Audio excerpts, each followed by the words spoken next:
So thank you everybody for joining us today, this Friday afternoon.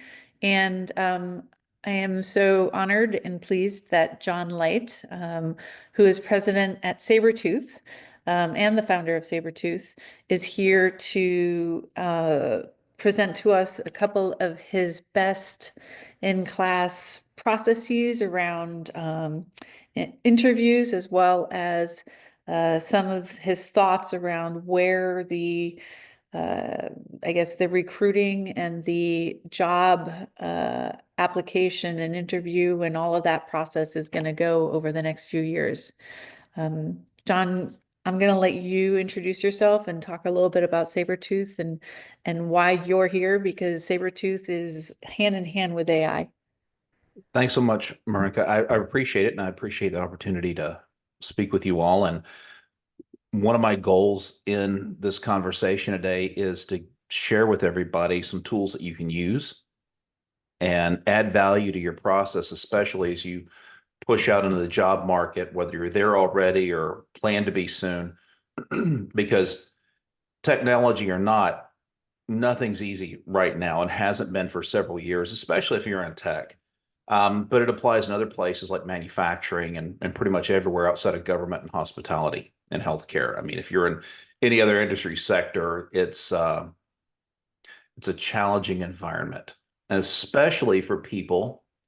And I'm sure no one on here wants to hear this, especially for people who have recently gotten a college degree or a graduate degree. And it's funny because over the years I've talked to, I don't know how many people who have asked, hey, when I was younger, it was like, hey, what should I major in? And as I've gotten older, hey, what should my son or daughter or whoever, my niece or nephew major in? And my answer is pretty much the same all the time. Your major should be the most technically difficult major that you can handle. And it would look at me and say, well, there's a lot of value if I get a literature degree or if I get, something else. Yeah, it is to you. And it will be later, I'm sure, in a career after you've had a chance to develop skills that people will pay you for. And the more technical your education is, theoretically, the more valuable you should be on the market. Companies don't always think that way.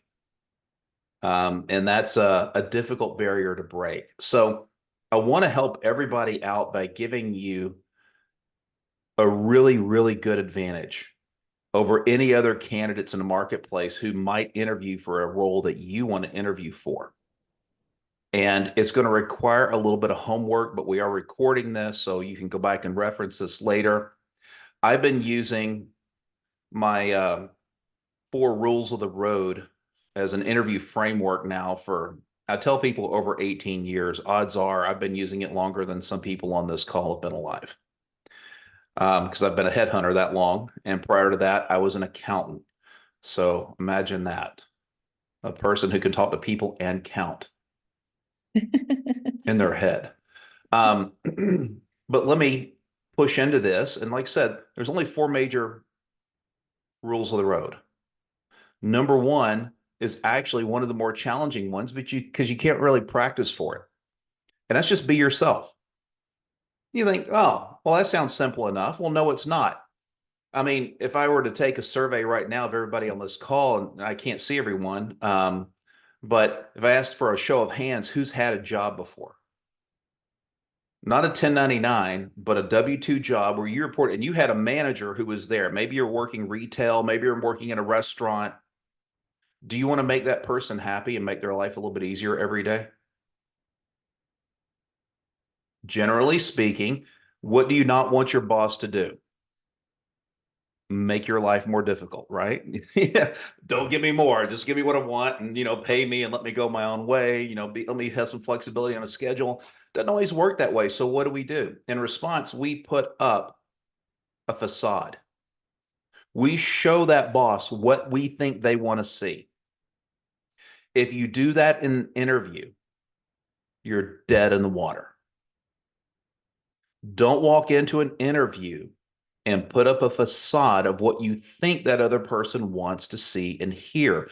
Please be yourself. Now, That's not to say that you have the green light to go dump every bad dad joke you've ever heard in the interview. Keep it to yourself. I'm sure your humor is fabulous. Be selfish with it. Yeah, exactly. And smile. Oh, please, please, please. Even if you're totally introverted and you can't handle talking to people, look in the camera if it's a video, look at a face if it's a person, in the eyes, look there and just say, "Hi, I'm whatever my name is, and I'm happy to see you today. Thanks so much for taking the time to share more about this opportunity. And I'm happy to share whatever I can about my background and what I'm looking forward to." It's not that hard. Okay.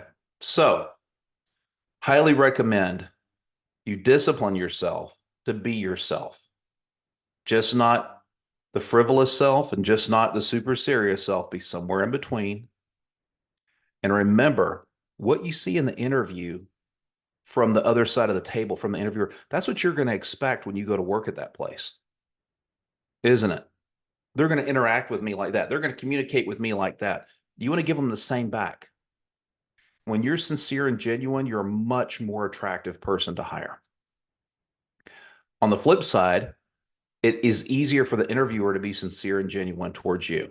I've actually had candidates going in and just being completely authentically themselves. Just, no, when I say completely and authentically, if you, if it's a place that requires business professional attire, guys, and you show up wearing a pair of holy jeans and flip flops, you're out of there. Match the hatch. This doesn't mean you're not being yourself. It just means that you know how to dress yourself up nice when it's called for. I don't know how to express that to ladies. Marinka, you can take over for me there. I have three daughters, go along with three sons. I look at them all and tell them, well, this is how I dress, and you need to do whatever's similar for you. Um, I just think I, of it as a party when you go to a party at a friend's house and you mm, want to dress so that it's appropriate to the what everybody else is yeah, wearing at the ma- party. match the hatch, That's the easy, hatch. easy peasy. And ask if you work with a recruiter, ask, hey, how should I be dressed? Please don't show up on a video interview. I'll say this, my experience, don't show up in a video interview wearing a suit. Okay. No, I'm like, no, I'm at my home office. This is what you get. I mean, I'm not wearing a tank top. Be grateful. But I am going to enjoy it. And y'all hear how I'm being loose and I'm enjoying myself a little bit. I'm not afraid to have some self-deprecating humor. Never have humor in an interview directed towards the other side of the table is a general rule. I mean, you can do it, but it's usually best to avoid it. It can be a trap. And don't be afraid to smile. Be yourself. Rule number 2, don't tell me, show me. I get so sick and tired of candidates. And look, I've interviewed, frankly, literally, actually, not metaphorically, thousands upon thousands of people over the years. Don't tell me you're a great communicator. Don't tell me you're a great engineer. Don't tell me you're the best full stack developer ever. Show me. If you're so good that you feel like you can brag about something, which you really shouldn't do in an interview, there are other ways to do it that don't come across as braggadocious. Show me. Now, the question is, I usually get from people is, how do I do that? I mean, do I bring my etch a sketch? Do I write it out with crayons? No, it's real simple. Here's a homework assignment everybody can do. You can hate me for it or thank me for it later. I want you to go back and look at every job you've had and every major project that you've had, whether you did it individually or with a team in school. Now, we're not going to high school, I'm talking college, especially, in the STEM field or whatever. And I want you to think about a task you were assigned or a problem you had to solve, what actions you took. I don't care what the team did. What did you do? And what were the quantified results or quantified projected results? Task, action, result. It's actually 3/4 of an acronym, STAR, situation, task, action, result. Your situation is your context. Hey, in my graduate program, context, I'm a student and I'm in a graduate program, and it can be as specific as you want or not. I was asked to solve this problem. Here's what I did. Here were the results. Now, in the English language, and this is true, I think, probably for every language in the world, People will tell you, if you ask, hey, what are the two most powerful words? You'll say something like, please, thank you, I'm sorry, whatever that is. I'm sorry, back and forth. The two most powerful words in language aren't that. They're words like, for example, for instance. Don't assume that you know the answers or you even know the right questions in an interview when it comes to what problems that company it needs to solve or responsibilities they need to have executed on. Rather, show them how you have solved problems and how you have executed on responsibilities in your history. Does that make sense to everybody? I can see 4 or 5 heads. I would suspect there's another one just popped up, that this is an absolute yes, right? Because when I'm interviewing somebody, I want to know how you think. I want to get an idea. How do you problem solve? You ever wonder that you get in a project and you work with a group of people? Have you ever noticed that not everybody thinks about or solves problems the same way? They have a different approach. Now, look, I didn't go to some fancy schmancy college, just, a really amazing school.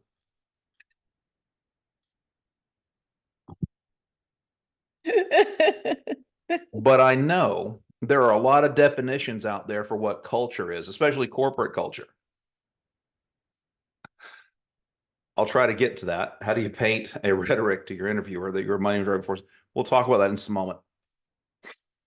To me, business culture in general is real simple. It's the how we go about our business.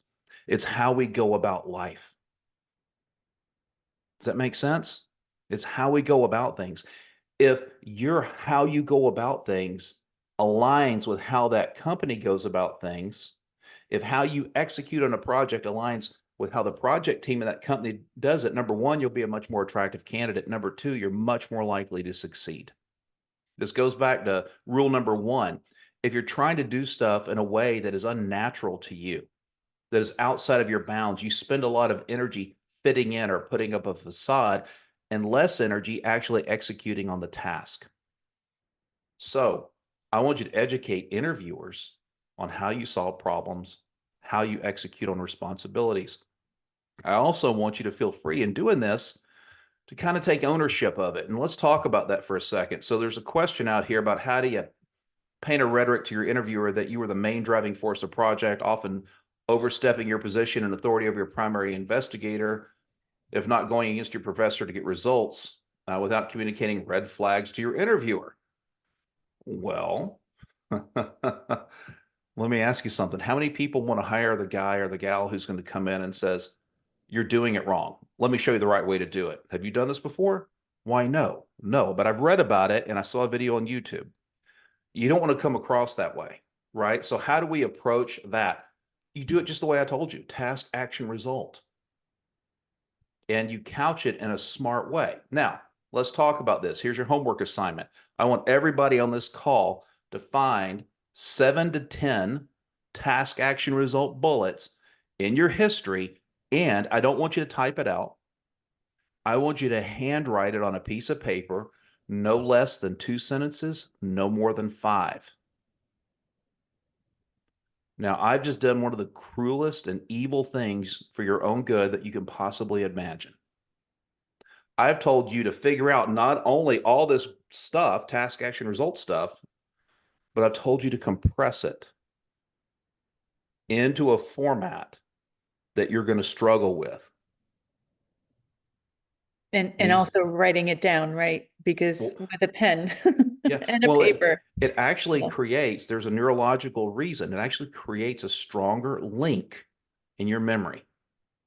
Okay. Now, what have I just done? I am forcing you to write a pithy task action result bullet about yourself that is cogent. Does anybody know what the word cogent means? You don't hear it a lot. No. Marika does. I know. Can I call on you or should I throw the No, no, eraser no, at no, you? no. You do it. You do it.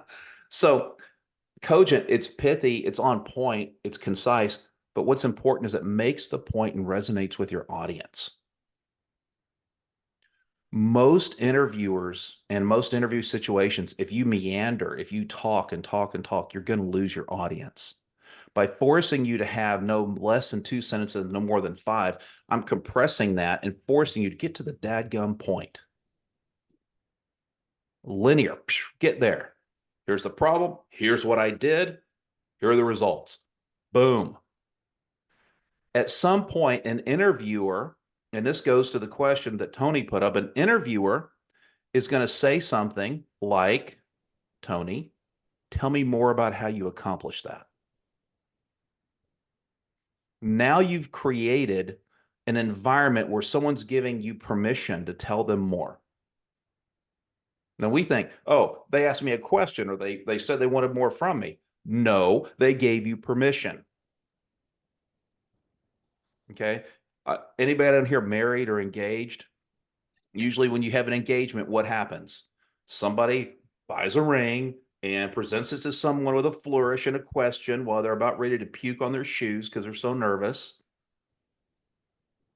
Someone has to be there to give the ring. Somebody has to actually have acquired the gift of the ring, and somebody has to be willing to receive it on the other end of that. There's three components to it. In an interview, any conversation in life, there are three components. If you have something wonderful to give that you want to share with the other person, you best better make sure that they're ready to receive it. When I went and had an engagement dinner time ago at this little French place that this guy, the chef had retired in France. He'd moved to San Antonio. He had this old house. When I was setting up the reservation, he leans into me and he says with this, in English, but with this really thick French accent. Basically, I'm not going to try and copy his accent. He says, are you sure she's going to say yes? Because I've seen it get really awkward. Okay. So if you want to tell people more, and for Tony's question, where, hey, I had to challenge people with greater authority. First, get the audience in the position, the context where they're ready to receive. They're giving you permission to share that with them. Does that make sense to everyone? And once you've done that, present it in a benign way. Hey, in order to do this in the time frame demanded with the resources that were required, I had to go out of bounds a little bit. And here's what I did. But the results were X. And in the end, everybody was like, holy smokes, this is the right thing to do. Now, if everybody was, hey, this is the wrong thing to do and you're going to jail, it wasn't legal, ethical, or moral, then that's a different story. Don't go down that road. But all else aside, you get good results on it. Generally speaking, people will accept the results. Now, in many companies, if you do push up against authority, especially if you're lower on the totem pole, a new hire, sometimes it's not enough to be right. But is it as valid in terms of an experience? Like if I went through the process and we had a hypothesis and it turns out that it wasn't right, Mm-hmm. is it still a good example by which you can share your learnings? So let's play. Marinka, tell me what your strengths and weaknesses are. Well, I know a good joke when I see one. No, well, hey, my face is on the screen. Be careful. And I'm not being humorous with it, but I'm making a point here. How do we answer that question? Number one, it's a stupid question. How do we answer it though, in case we get a question of that nature? Or, oh, tell me what your bad dreams are like, or where do you want to be in 5 years? Well, same place I wanted to be 5 years ago. I want to conquer the world. I want your job. Yeah. What's the best way to answer? Oh, man, John's framework is brilliant because he already gave me the answer. I have the 7 things, or I have the 5 things associated with, in a very concise manner that Mm-hmm. I can just list off for you, and whichever one For you like, example, you'll pick.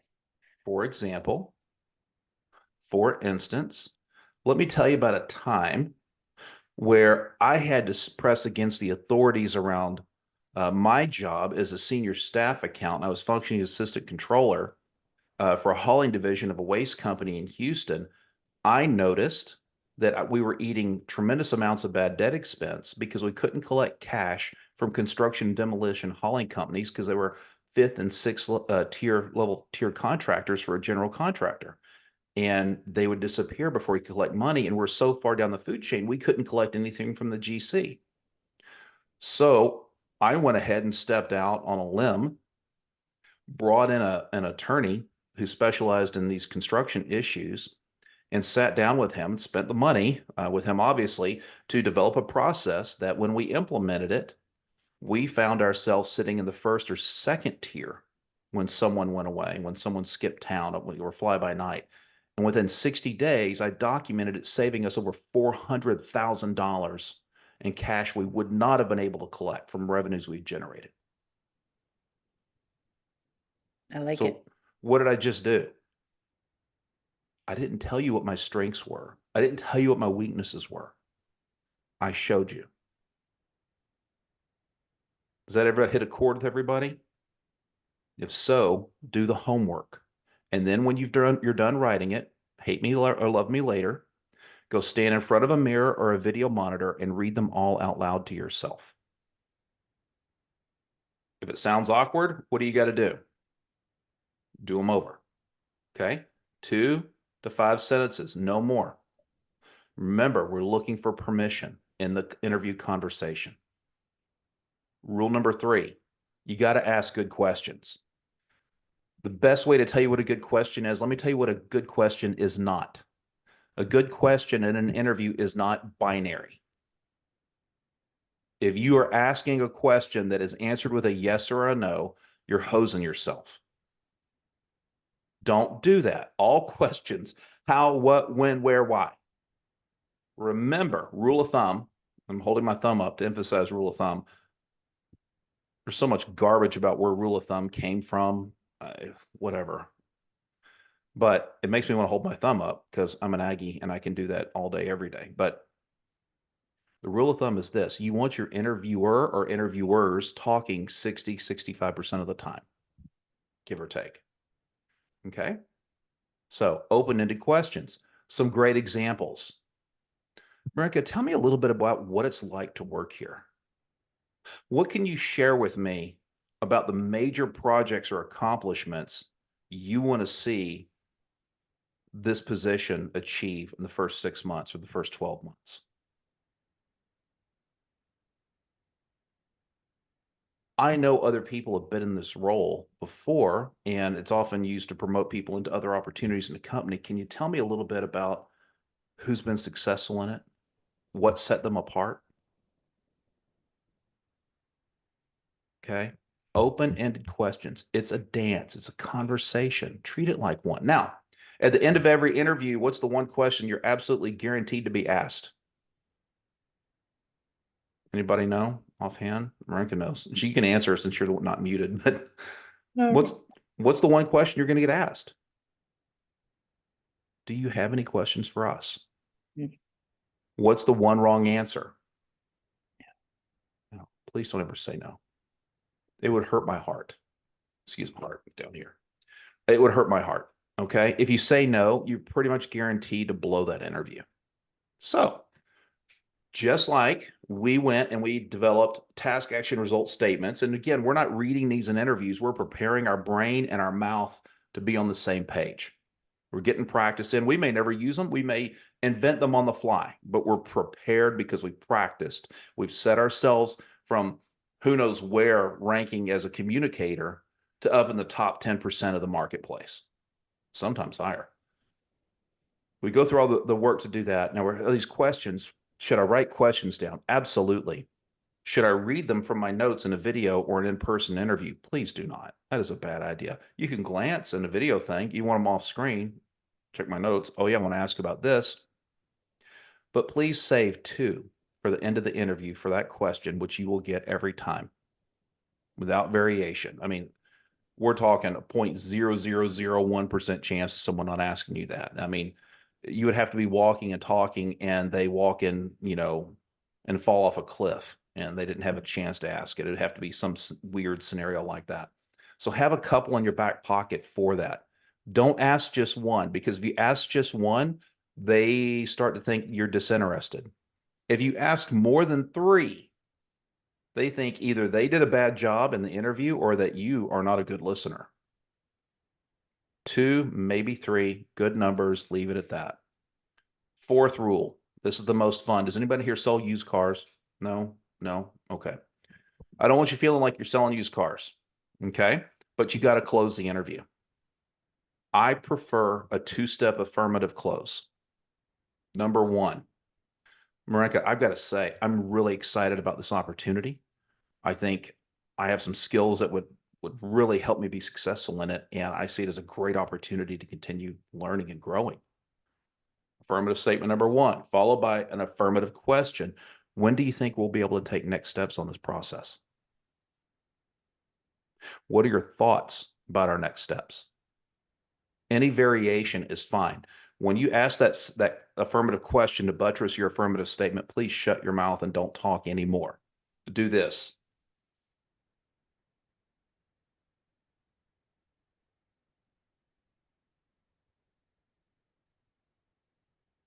Do you all want to do that? Yeah, I hope so. Okay. You want to listen to what they say. Sometimes in an interview, about a third of the time, they will tell you exactly what to expect. I think this has the potential for a good fit. I'd like for you to meet more of the team. About 2/3 of the time, they're going to get kind of dodgy about it. Like they think they're HR professionals, and they'll be like, well, we got to talk with the team, and maybe we'll come back with you in 2 or 3 weeks. Sometimes they walk out of there and go, man, we got to make this person an offer. Sometimes they walk out of there and go, this is an interesting experience. But I promise you, if you follow the framework all the way through, you're going to be so much better than you would ever be without it. In the 18 plus years I've used this specific framework as I presented it today, I've not had one iota of negative feedback from a candidate or a client. If you do the work, you're going to help set yourself apart. I've actually had clients tell me back when I did contingency recruiting before I went completely off into what we call the retention world, where we have retainers involved. We're very dedicated to getting the roles done for a specific client. I've had people tell me, why is it your candidates? That's one guy asked, why is it your candidates always communicate better? And I go, well, I try to recruit the top echelon of talent out there. I mean, it's some fluffy answer, just having fun with it. And it's because every one of them did a prep call and learned these 4 rules of the road from me. So take them. They're free. Use them. And here's a bonus round information for you. When you get to a situation at a company and you go do an annual review, every year you should be writing task action result bullets for what you did that prior year and adding them to your resume, or at least keeping them handy. Why? Because when you walk into that review, what do people remember? It's like flipping Yelp reviews or going on Glassdoor. Oh, the service was terrible. My steak tasted like boot leather. The fish had bones in it and worms in its tubes. It's a Hobbit reference. Anybody? No? Okay. But think about that for a second. People tend to remember the negative a lot longer than remember the positive. So you need to be armed. You need to have bullets in the chamber. Here's a problem you gave me, Mr. and Mrs. Leader of my world, job, whatever. Here are the actions I took in response to that. And by the way, here are the results we got. What are they going to do? Well, you didn't do that. I did that. No, you delegated it to me, and here's what I did. And that 2% cost of living adjustment, I think we need to talk about a real cost of living adjustment. I've had that happen one time in my career where I got a 3% COLA from a company. I said, okay. 3 weeks later, I had another job on the table that I took, incidentally, 25% uplift in base salary, signing bonus, small group of stock options, and an annual bonus that I didn't have before. 3 weeks later, they replaced me with 3 people. Don't be afraid of understanding your worth. If you want to understand your worth to a company, task, action, result, all your accomplishments. Okay? So, Marinka, that is the bulk of the framework. And I know we wanted to talk a little bit about this merger of AI and talent acquisition, human resources, but there's a couple of questions sitting out here. Is it appropriate to ask how the company or team problem solve from high level to low level? So there's many cases I find those company teams know how is. Well, yeah, I think Tony, in that respect, you need to do it in a way that is not going to grind on them. That would be my only caveat. So, and you're in an interview, you're asking questions, right? It's a conversation. If you go on a date and you're looking at the person across the table, are you ever going to ask them a question? I mean, I would. How did you get so beautiful? Um, you know, do you want to order off the lunch special menu, or do you feel like splitting an entree? This is the first time we've eaten. They may not want to have my saliva or backwash out there. So, um, be sensible. And I'm being a little sarcastic and a little frivolous with it, but to communicate the idea, do you need to go down to you put steps 1 through 10 of different edge cases that require sacrificing certain things other? I don't know that you need to get that deep in it. I think you stick with your task action result and then look for the same from them. That's going to tell you a lot. Giving examples, especially if people start talking, well, theoretically, if we did this, or hypothetically, if we did that, I don't care. Tell me about what you've actually done. Remember something. People lie all the time, even when they don't mean to. Sometimes by omission, they leave things out. There's an old expression, take it to heart, it'll serve you well. What you do speaks so loudly that what you say, I cannot hear. Hey, we really want you to join the team, and then they ghost you for 3 weeks. We're very interested in your candidacy. And they come back 6 or 7 or 8 months later. Oh, yeah, we pay commensurate with the market. And you find out they pay in the bottom 50%. Listen to what people do more than you listen to what they say. Okay. But in this case, Tony's question, ask for examples. Just don't overdo it. 1 or 2 in an interview scenario. If it's a real technical interview and you've got time to burn and somebody's, wants to go down that road, then yeah. But generally speaking, temper it.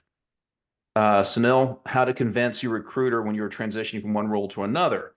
Quality assurance, a product manager. You have 2 years. You're looking for can you believe? Well, frankly, that's something that you're going to have to explain to someone, right? So I would think I would do it like this. I would point out, in conjunction with my task action result answers, that I've developed a more well-rounded skill set for that next step. Now, are you talking to an external recruiter or an internal recruiter? Because it makes a difference. External recruiters typically get paid. They pursue transactions. They get paid because they're successfully placing you. And if they're saying, hey, here's all these QA positions, and you're like, no, Jack, that's not what I want to do.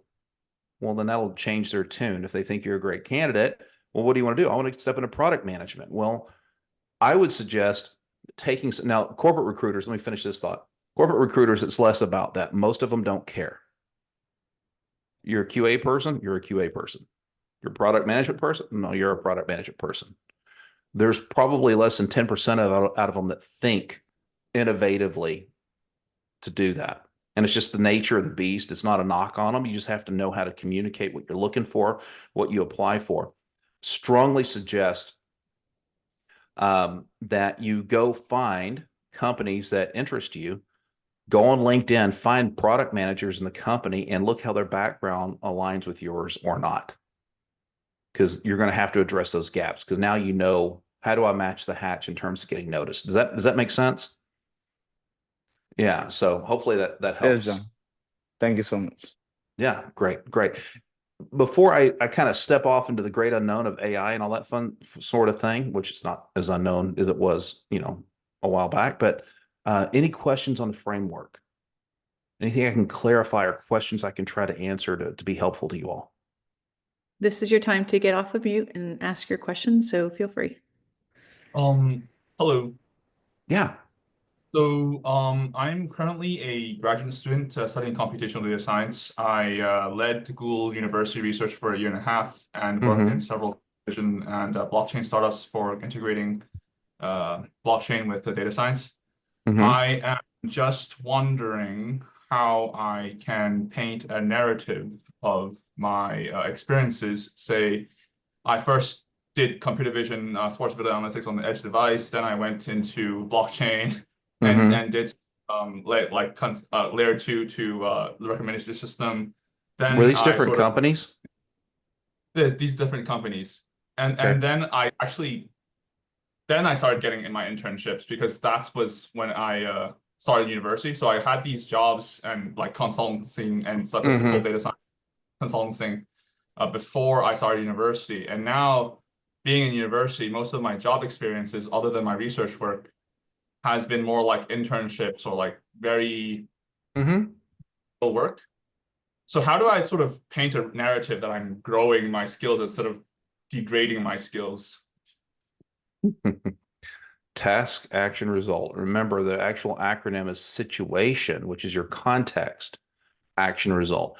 Hey, as an undergraduate student or as a graduate student, yeah, I took on some internships, but I also took on some side work that may be relevant here. For example, so I set my context and then I go, boom, for example, or boom, for instance, task, action, result. Does it make sense? Should we have like a breakout session into groups of 2 and so people can practice it? Or, I mean, I can tell you this, for next week, we're going to have everybody write 1 to 10 star, and I want to see it. I want to see it in handwritten. You're going to take a picture and send it to us in the Slack channel. Because I think that that is one of the biggest openers for a person. But don't forget, the person that you may be talking to is not technical, may not be technical. You might be talking to a technical person later, Tony, but in reality, the first person to get you in the door is probably not technical. And so they probably don't understand a word you're saying, right? Especially if you use many, many words to explain and it's not concise in the 2 to 5 sentences. And so, Cogent is they're not getting what you're saying. It doesn't matter what you say. right. And so being able to have them on point, like little mini elevator speeches, phrases within your elevator speech, so that you can say, I did this, I did this, I did this, and practice those. And then the rest will flow because then you put yourself in the mindset for one, or, when you're asked to open the box specific to that situation. So I think that, I mean, even I can use that, that exercise. And so I think that maybe for next week, we should all try to do this, write it down, and then share 1 or 2 on the Slack channel just to get feedback, because I think feedback also is important. You might think that you're doing a good job and someone says, I have no idea what that is. The breakout with a partner is a grand idea, because I first came across this idea of doing it in front of a mirror or a video camera, because way back in the 90s, that was the last century. Some of my kids tell me, they go, that is so last century, Dad. I'm like, shut up. That's enough from you. You were born in 1999. That's my oldest. It's just like, yeah, but I'm not really, Anyway, long story short, I would tell you that the situation, task, action, result format will help you communicate for just about anyone at any level. Remember, it's not just about communicating your narrative, Tony, per se. People get stuck in this idea of a narrative, and I need to take you through this meandering path of my career, and why did I do this, and why did I leave that place, and what attracted me over here. How about just showing them? I want to hear it, because I got to take on, believe it or not, I know a guy, I cut a podcast with him last year. His wife, he moved with his wife in their late in career. He's one of the original scientists and engineers who developed CAT scan technology. Okay. So it's not like the guy, and he flies gliders all around the world and does organ transplant flights, volunteer. I mean, dude's cooler than cool. He's a U.S. national water ski champion back in the 80s. I mean, just a polymath. He's just a cool dude, right? He follows his wife. She wanted to restart her career, moves up to Idaho. Do you know what she's doing? That woman is literally a nuclear rocket scientist, and she's working on the nuclear rocket engines for the Mars shot. That's pretty stinking cool. Well, how does her husband, how does he tell his story if he wants to start a business or he wants to do something else? Think about that for a second. Does he start off, well, my narrative is I went and did this and I invented CAT scan technology and I made millions of dollars and I went over did. Or is his narrative more about, hey, look, when we encountered this problem, here's how I solved it, and here are the results we got. Happened to be up in Idaho because my wife is a literal nuclear rocket scientist, but I thought it made sense to connect on this opportunity because it really aligns with how I like to solve problems. That's your narrative, man.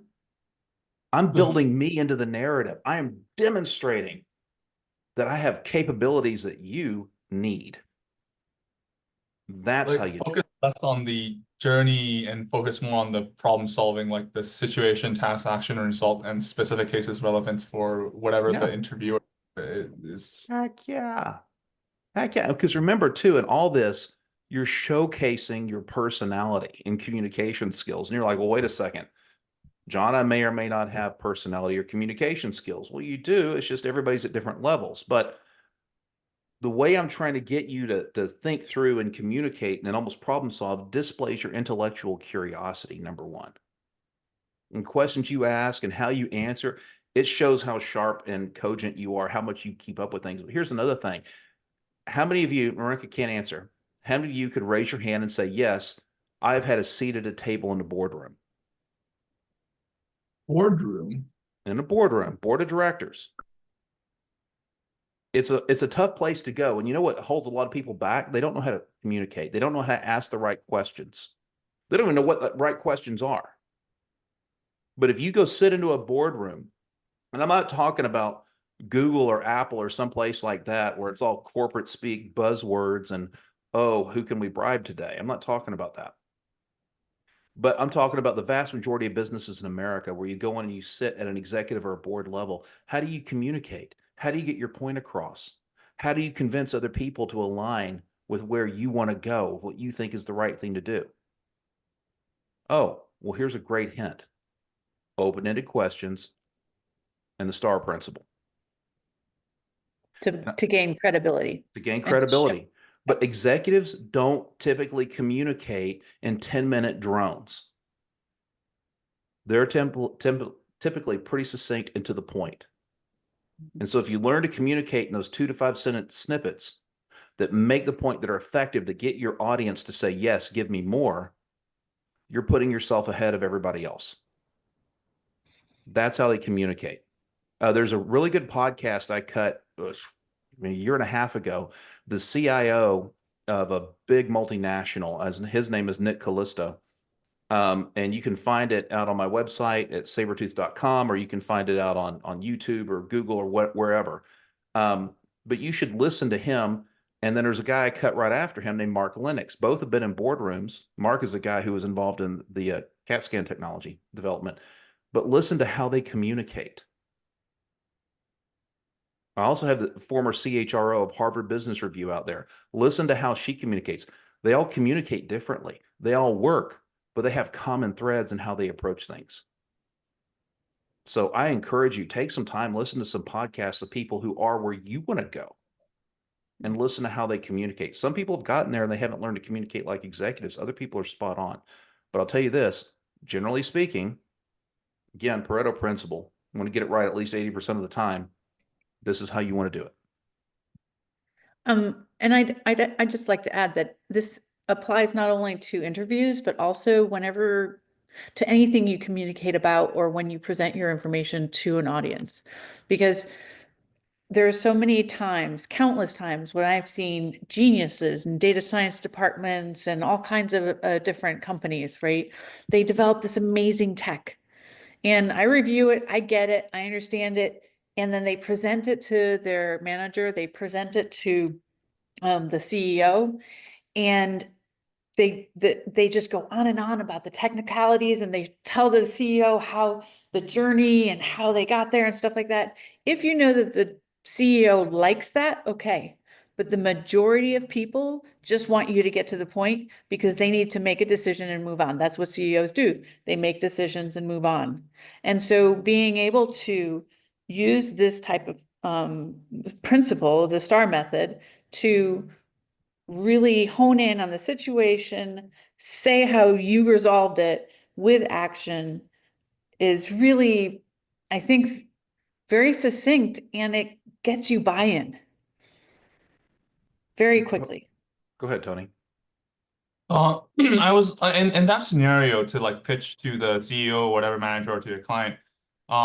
Is it more important to pitch to their problem and sort of give a vestige of a solution and say and then just throw a graph or a statistic out there saying that it solved it, such that they have more understanding of what you're trying to solve as Are opposed you a to how part of you're the solving it? company? Are you part of the company in this scenario, or are you being interviewed as a candidate?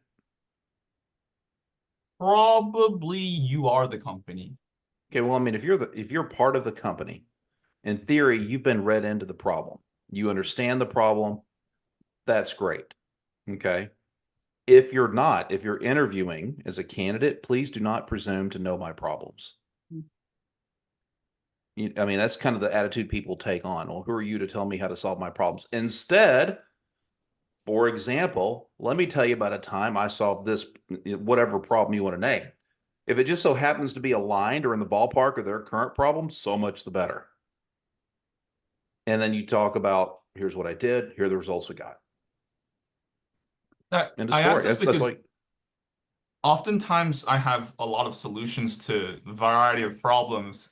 And in that specific scenario where you're pitching to your manager or the CEO, I go first with the solution and can spend 10 hours talking about a solution without addressing any of the problem. yeah, Because you got to define your site target, man. Define the picture that they recognize as a problem. And then say, hey, something along the lines of, there is a solution to this. I've run into something similar before. There's an old principle, communication principle, feel, felt, found. I know how you feel. I used to feel this. I know how you feel. I felt the same way. Here's what I found. I know what the problem is. We're simpatico about that. I see it very clearly. Here's something I found that may solve. Here's an example of how it could work. Because remember, people communicate. Yes, there's a certain group of people, Tony, that you or anyone else in here communicates and resonates with, and you're on the same wavelength. But most people need to understand how it works. I mean, if you went back, I'm really dating myself with this. When email came out, most people didn't understand how it worked. When the internet, before the Y2K bubble and all that, the .com bubble and all that, there were economists and other people running around. It's just a blip and a fad, and it's not going to affect the economy. I don't think they had the capacity or had been communicated with in a way that they actually understood the potential. So you need to give examples because people recognize that. They don't necessarily recognize what's in the ether. Which is my awkward way of saying that when you go to communicate to an executive and you're an internal and you understand what the problem is, go with solutions. But your solutions have to be pithy. I have a rule of thumb. If I'm looking at a resume, if I have your resume in front of me, and takes effort to explain what you are, what you're doing, where you're going, I've got the wrong candidate. And no one's going to pay me $40 or $50 or $60,000 to put that candidate in front of them. Y'all follow me? If it's too complicated to explain easily, then it's too complicated to execute. So that's the one caveat I'd tell you. Of technology, though, like the entire industry of AI is too complicated to explain. Well, that's why there's so many people that are rushing in and coming with bits and pieces and racing ahead and falling behind. And it's going to be that way for a while. The internet, when it first came out, was that way. Man, flipping fax machines were that way when they came out. Y'all probably haven't picked up a phone and gotten that sound in your ear like we used to when somebody dialed a fax machine incorrectly. So yeah, there's a lot of complexity there, but the people who are going to be most successful are the ones who can simplify it, break it down where it resonates with other folks. And that's just the truth of life. That's just the truth of life. Miran, you have a question? Your hand is up. Yeah, I have a quick question. Thank you so much for the presentation. I wonder, do you have any tips for the group interview? Like, what does the recruiters actually looking for the group The interview? panels. Oh yeah. I love panel interviews, but I'm built for it. Not everybody's built for it, right? In terms of personality. You don't have to be larger than life. And what you're going to find typically in a panel interview, there's going to be one person who does 70% of the talking and the questioning and all that. The trick is when you're talking, a couple of things. Number one, make eye contact with all parties because you want them to feel involved. If you just focus on the guy or gal who's doing 70% of the talking and you don't hit the others, say there's three people, you don't hit the other two, they're going to feel excluded. So I was very fortunate growing up. My mother worked as an operator for GTE, which was a telephone company, later got pulled into the Bell orbit. And she was a stickler for teaching me how to use my voice correctly on a telephone. And you all can probably hear some of that right now. And I'm exaggerating a little bit to make the point. But you'll hear my voice go from something like this to something a little bit higher pitched, or I could slow the pace down a little bit. And I make sure if something should be happy, that I got a smile of some form on there. And if it's something that I want you to be depressed with me, well, yeah, then I give that too. Even if there's not a video camera. So when you're in a panel interview, people aren't just listening to what you're saying, they're watching your body language. All right. So if you're going to make a point, you might look over at the panelist who hasn't been asking you many questions, make eye contact and nod your head while you're talking about something affirmative, and then come back to the primary. But lean into it a little bit, lean out. Do not fall into the trap, though, of allowing yourself to talk like this the entire time. Unless you have a microphone like me, in which case it's probably okay. But if you're in person, make sure you're projecting your voice, not screaming. Everything I warned, by the way, everything I warned you all about not to do, I've either witnessed or I've done. Like I had a candidate. Here's what you don't want to be remembered for in a panel interview. Okay. Marika, you may have heard this story. I don't know. I'm interviewing this SEC reporting director candidate, sharp lady. I invited her in. We got in an interview room. We're sitting down and talking. He's me and this other guy. And hey, would you like something to drink? Because oh, that'd be wonderful. Well, we've got water. She said, do you have a Coke? I'm like, oh yeah, we've got a Coke. So he goes down and gets her a can of Coke. And I'm talking to her about her experience and all this and looking down the resume. He comes in and puts the Coke down. She says, thanks. Knocks the whole can out. And then just rips a burp. I mean, one you could be the world's strongest man competitors would have been proud of laying out a belch of that magnitude. It was powerful. I mean, it was like shaking the table, powerful. And me and the guy are both like this. What? And the reason I remember this with such clarity, I can even see her in my mind's eye, is that her last name was Belcher. Okay, that is not how to do a panel interview. Don't ever drink a carbonated beverage in an interview or on the phone. And be memorable, not because you did something out of character. Be memorable because of the examples you offer, the value you demonstrate that you can deliver, because that's what it's about. Right? So again, in a panel, embrace it, and just be aware they're watching you. Okay. A panel and a video is a little bit harder because you need to look in the camera. But you also, I don't think it hurts to kind of glance onto your screen or screens where people's faces are. Just come back to the camera.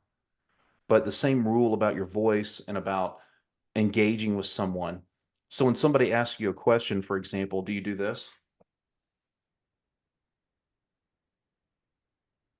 Or do you do this? And show some anticipation and eagerness to hear and engage. And that's what you got to be careful of in a panel, whether it's in person or on a video call. If it's one-on-one, that sort of stuff isn't as important, I don't think. because you have a level of connection there. You're so close already. Just that one person, you're focused. But when you got to spread that focus around, just manage it and remember to bring them along with you. Okay. Does that help? Is that helpful?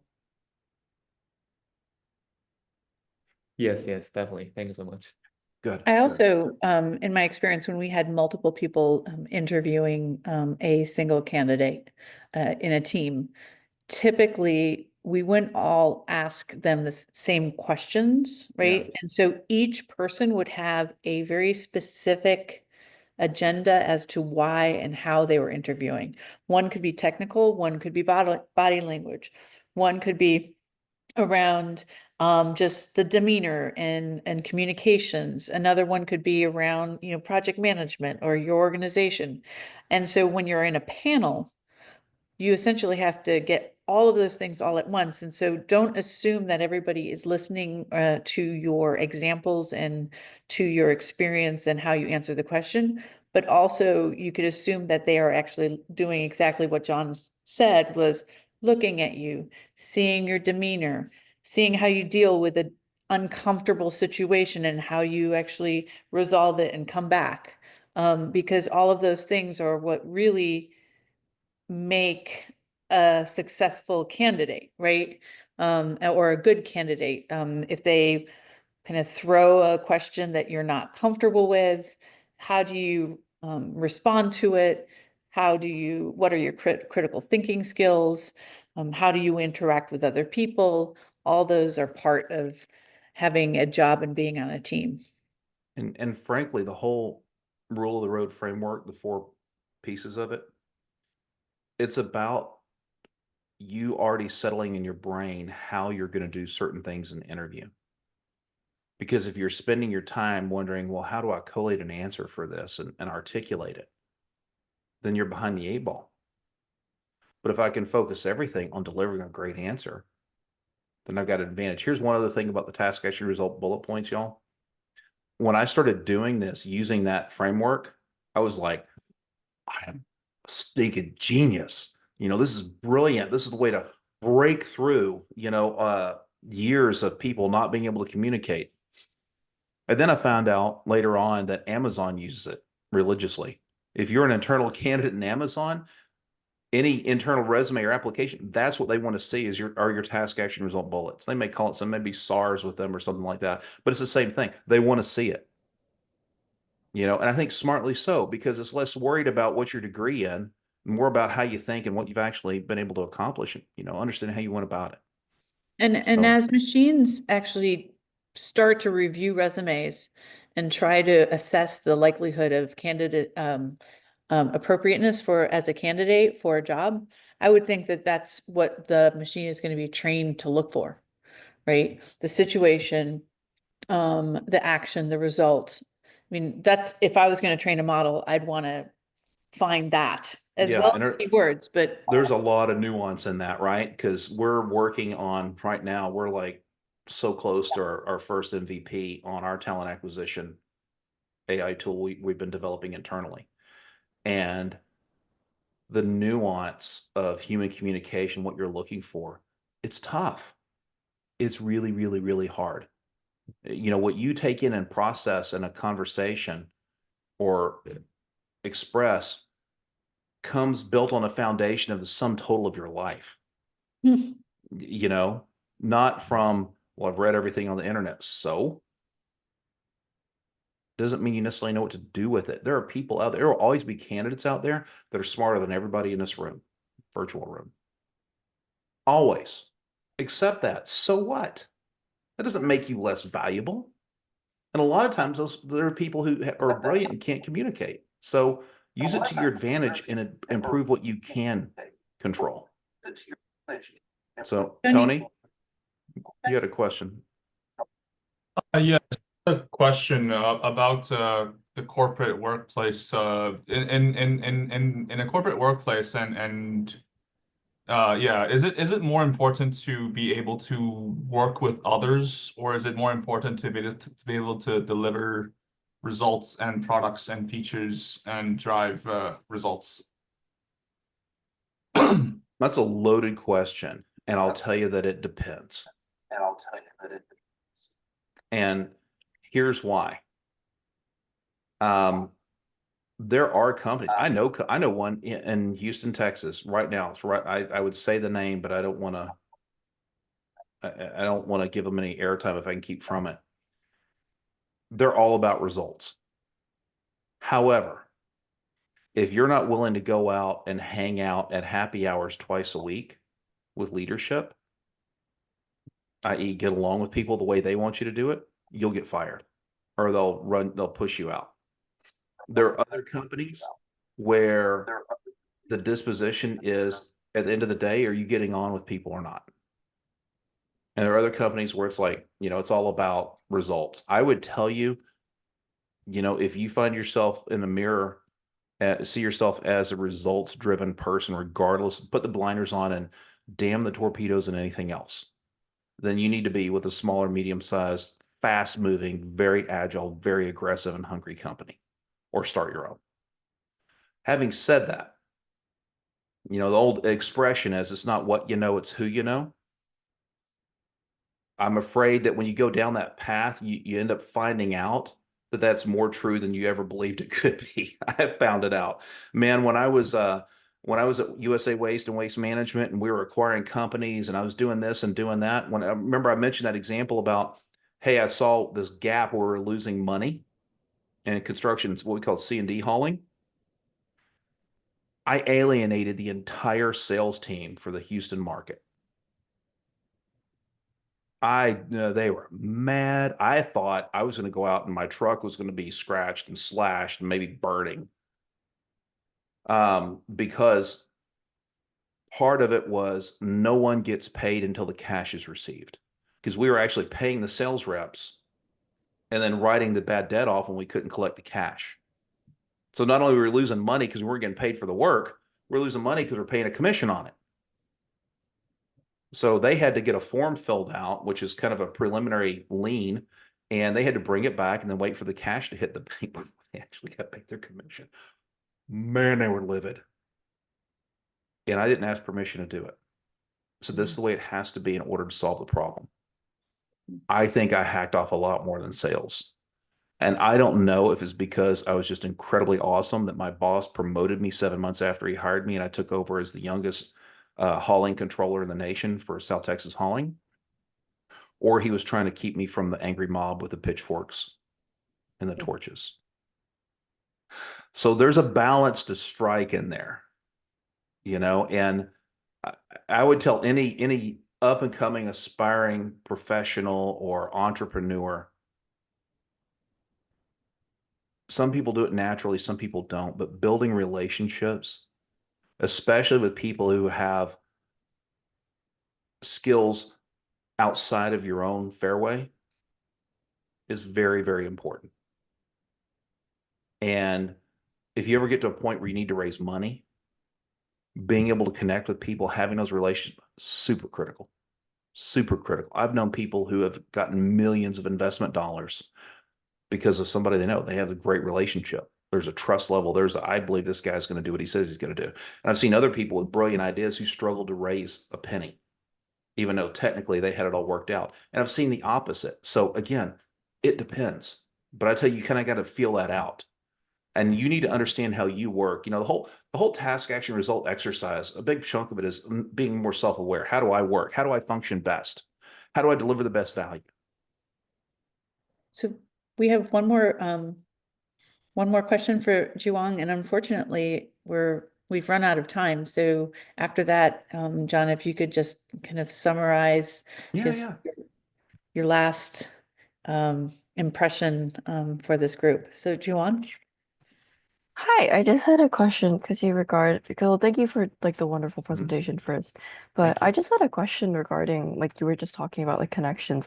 And I just wanted to know how useful actually like are referrals for like just because I'm an undergrad and I'm mostly just looking for summer internships and whatnot. So how actually useful are referrals, or like how much do referrals actually matter on like the other side of the table when you're looking at an application? I mean, if the referrals come from somebody who's known and liked and trusted, it's really strong, very valuable. you know, your whole thing when you're applying for internships or applying for jobs fresh out of school, your whole thing is how do I stand out from the herd? Right? Everything I've just given you, this framework is all about helping you stand out from the herd. But to get to the point where you can actually use it, you first got to stand out enough to be invited in. And again, sometimes it's not what you know, it's who you know. And if you know somebody who's one, hey, yeah, I know the CEO at this company or the CHRO at that company or whoever it might be, and can give you a referral, then yeah, take advantage of it. It's very valuable. Now, if you asked me, hey, quantify the value, I would go, well, I don't even play a mathematician on TV. That was a joke. I see like one person smirking, and it's Marika. Is my humor like too in the 90s, or am I just way behind the times? I don't know, but Welcome to the club. um, so do you want to do your question? Yeah, super valuable, and it's worth. I think if you were when I went through school, let me preface this. When I went through college, I went to school full time, at least 12 hours a semester, except for summers where I take one or two classes. But fall and spring, at least 12 hours a semester, sometimes more. I worked a 30 to 35 hour a week job plus another job. So I worked 40 plus hours a week in addition to that for 4.5 years. I didn't have time for fraternities. I didn't have time for organizations and blah, blah, blah. I think I was in one club, and I got into it because I ended up using them for a grad project on internal audit. I audited the Texas A&M Flying Club. And the sure cure for insomnia is what that was. But I would tell you it's good to engage with organizations, and it's easier now because there's so much as virtual like this is or online. Engage in stuff and meet people, especially people who have done what you want to do and can help bring you along in that direction, if that makes sense.